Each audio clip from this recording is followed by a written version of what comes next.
Bonjour à tous et bienvenue dans ce nouvel épisode de Lire la Chine. Aujourd'hui je vais vous parler de ce livre, Notre Histoire, de Pingrou et Mei Tang, paru aux éditions du Seuil en 2017. Alors pour la prononciation je dirais Pingrou, pour des raisons pratiques, sachant qu'en japonais on devrait dire Zhao Pingzhu. Voilà. Alors, c'est un livre qui a une histoire particulière que je trouve très intéressante. Notamment parce qu'il a été écrit par l'auteur à la mort de sa femme, et donc il retrace 60 ans de vie commune à travers la Chine des années 1920 jusqu'en 2013, date où a été publié donc l'ouvrage. Ce que j'ai trouvé intéressant dedans, c'est vraiment les petites anecdotes de vie quotidienne qui sont relatées. On a énormément de références notamment à la nourriture, mais aussi à l'évolution de la vie des gens au fur et à mesure que l'histoire chinoise se déroule sous leurs yeux. Donc Pingrou est issu d'une famille plutôt aisée. Son père est un avocat, je crois. Et donc très imprégné de morale confucianiste, on va dire, de coutumes chinoises ancestrales. Et il s'engage dans l'armée contre le Japon dans les années 1930, donc en 1937, pour la guerre sino-japonaise. Donc il rejoint l'armée nationaliste et va combattre les Japonais.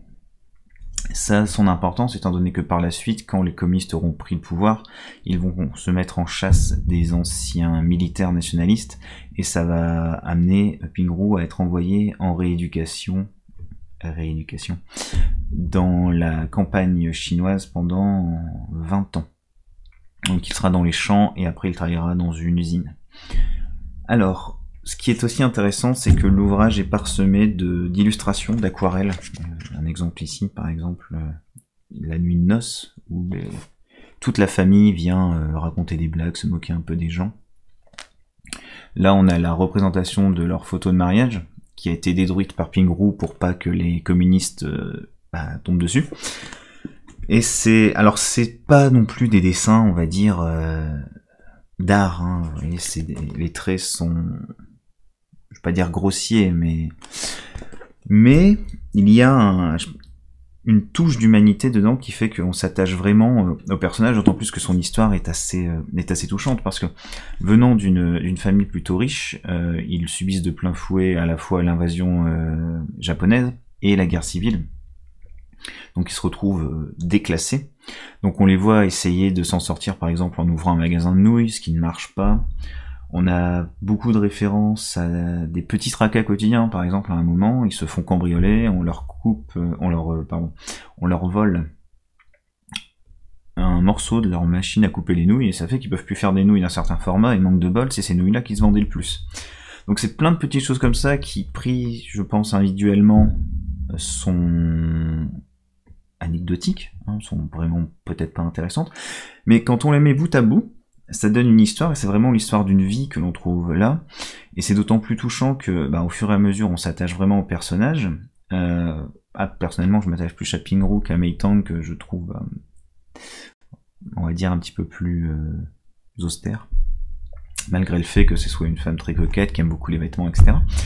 Et on est vraiment à deux doigts de verser une larme à la fin, parce que c'est pas une surprise, hein, sa femme meurt en 2008, c'est ce qui amène l'écriture de l'ouvrage, et le récit du déclin de sa femme est vraiment très touchant, et on est vraiment plongé au cœur de l'intimité du couple. Une petite surprise aussi de ma part, c'est que on a énormément de détails de la vie avant la guerre. On a surtout des détails culinaires, c'est-à-dire que par exemple toutes les 2 ou 3 pages on a toujours le détail d'un plat qu'ils ont mangé, d'un thé qu'ils ont bu, etc. Ça donne vraiment au passage envie d'aller visiter toutes ces régions et de goûter à ces mets, parce que tout a l'air intéressant. Mais toute la partie, on va dire, communiste entre guillemets, est quelque peu passée sous silence. On a des passages où il raconte que sa famille vit difficilement parce que sa femme a un petit travail, ils ont beaucoup d'enfants, les enfants vivent à la maison. Vous savez que même encore aujourd'hui, on a beaucoup de familles chinoises qui vivent ensemble sous le même toit avec plusieurs générations, donc les grands-parents, les parents, les petits-enfants, les parents vont travailler, les grands-parents élèvent les enfants, etc. Et mis à part le fait qu'ils ont des difficultés à s'en sortir, lui parle très peu de sa rééducation, encore une fois avec des gros guillemets. Pareil pour celle de ses 2 fils, il a 2 de ses fils qui sont envoyés dans d'autres provinces en tant que jeunes instruits.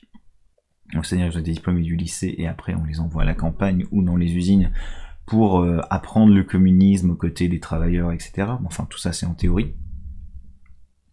Mais toute cette partie-là est, on va dire, mise un petit peu à part. Alors est-ce que c'est parce que pour lui ça n'a aucune importance, c'est peut-être possible, ou alors est-ce que c'est pour passer la censure, parce que c'est un livre qui a été avant tout publié en Chine, donc les Chinois l'ont lu, hein, c'est eu un grand succès, on ne sait pas.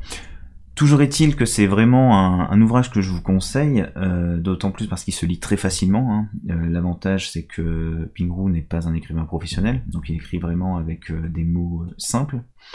La traduction est vraiment bien faite. J'ai pas lu le texte en chinois, mais j'ai pas relevé de coquilles, de phrases longues, lourdes. Et tout ce qui est, on va dire, référence à la culture chinoise traditionnelle spécifique, par exemple on a beaucoup de références à des poèmes qui ont l'air d'être très connus en Chine, mais dont j'imagine que la plupart des Français ne sont pas au courant de leur existence. Donc on a 2 pages de notes à la fin. Voilà, 2 pages de notes, qui expliquent à chaque fois les références dont sont tirés les poèmes, etc. Par exemple, la note 25, c'est un vers de Rushun, c'est un poète du 9e siècle. Voilà, donc à mon avis, pour l'avoir lu en France, il faut pas être spécialiste de la poésie chinoise. Alors, est-ce qu'il faut le lire? Oui, je le répète, c'est très bien, c'est très intéressant, ça coûte 23 €. Je pense que vu la qualité de l'objet, ça vaut vraiment le coup, parce qu'on passe quasiment autant de temps à lire le texte qu'à regarder les illustrations. Il y en a qui sont vraiment intéressantes. J'aime beaucoup celle où il y a énormément de texte après en chinois à côté. Je trouve qu'il y a un petit côté, je sais pas, sympathique, sachant que tout ce qui est écrit en chinois ici, voilà, c'est traduit, hein, donc il n'y a pas à s'inquiéter. On peut aussi, alors si vous êtes plus intéressé par le côté artistique, voir une petite évolution dans le trait de l'auteur, c'est-à-dire que les aquarelles datent environ toutes de 2008, 2009, 2010, et on peut voir l'évolution de certaines choses. Alors ce qui est aussi impressionnant, c'est la mémoire du personnage, hein, parce qu'il relate vraiment des anecdotes, on va dire, à la fois totalement anodines. Je pense pas que vous vous souveniez de ce que vous avez fait quand vous aviez 8 ans à certains moments, alors que lui, sur certains trucs, si. Et pareil, des fois on a des ellipses de quelques années par exemple, il parle de la naissance de son premier enfant, mais il occulte totalement la naissance des 3 autres. Il en vient à parler par la suite, donc on apprend qu'il a 4 enfants, je crois, si je ne m'abuse, mais 3 garçons et une fille. Mais en fait, il parle que de la naissance du premier, donc l'accouchement de sa femme, le fait qu'il a fallu amener une sage-femme, etc. Mais les 3 autres, voilà, on n'en parle pas. Donc c'est... Voilà, de petites choses qui rendent en même temps l'ouvrage un peu plus authentique, étant donné que c'est pas un journal qu'il a tenu, il a fait ça à partir de ses souvenirs, et c'est vraiment une excellente surprise pour moi, donc je vous encourage vraiment à le lire. Vous trouverez plein d'autres articles, je pense plus détaillés que ma revue, dans des journaux professionnels. Je sais que Le Monde en a parlé à un moment, c'est même pour ça que j'ai acheté l'ouvrage. Donc voilà, donc c'est Notre Histoire, Pingroo et Meitang, donc chez Seuil, c'est paru en 2017, et c'est vraiment une lecture que je vous conseille pour son authenticité. C'est vraiment une plongée au cœur de l'histoire chinoise du XXe siècle, et je pense que pour ceux qui sont un peu hermétiques aux ouvrages historiques, c'est une très bonne porte d'entrée. Voilà. Alors, pour la suite, je suis toujours sur les affaires criminelles du Justi, voilà, ça avance pas. Alors je sais que c'est en train de devenir une espèce de running gag, hein, mais il va bien falloir qu'à un moment je le lise. En ce moment, je lis plutôt ceci. Voilà. Alors vous allez me dire, oui, mais ça parle pas de la Chine. Je pense pas que je vous en parlerai. Ou alors j'essaierai de faire une vidéo sur la Chine dans la guerre de Corée, ou la relation entre la Chine et la Corée du Nord. Mais c'est vraiment si j'ai envie. Là, je pense que c'est une lecture qui est, on va dire, d'un autre niveau. C'est plus une lecture professionnelle. Pour moi, c'est un loisir de la lire, hein. Je me jette pas des fleurs en disant que je lis des trucs intellectuels. C'est long à lire. On lit pas aussi vite ça qu'on va lire le Justi. Même si je lis pas très vite. Mais je pense que c'est très intéressant. Je l'avais dans ma bibliothèque et comme j'ai regardé un documentaire sur Kim Jong-un il y a 2 jours, qui est passé sur la chaîne Toute l'Histoire, je crois, bah ça m'a donné envie de le lire. Et on apprend des choses très intéressantes. Voilà. Donc la prochaine revue, je pense que je vais vraiment profiter des vacances scolaires, l'avantage d'être prof, pour finir celui-là et vous en parler, d'autant plus que j'ai fait l'acquisition récemment dans une bouquinerie du tome 2, donc Trafic d'or sous les Tang, et je pense que j'en profiterai aussi pour l'enchaîner tout de suite. Voilà, donc j'espère que vous aurez eu envie d'acheter ce livre. Je touche aucune commission, sauf si vous achetez en cliquant sur le petit lien que j'ai mis en dessous. Je crois qu'Amazon me donne quelques centimes, qui me permet d'acheter d'autres livres. Mais personne n'a encore cliqué. Voilà, et ben j'ai plus qu'à vous souhaiter une excellente journée et une excellente lecture. À bientôt.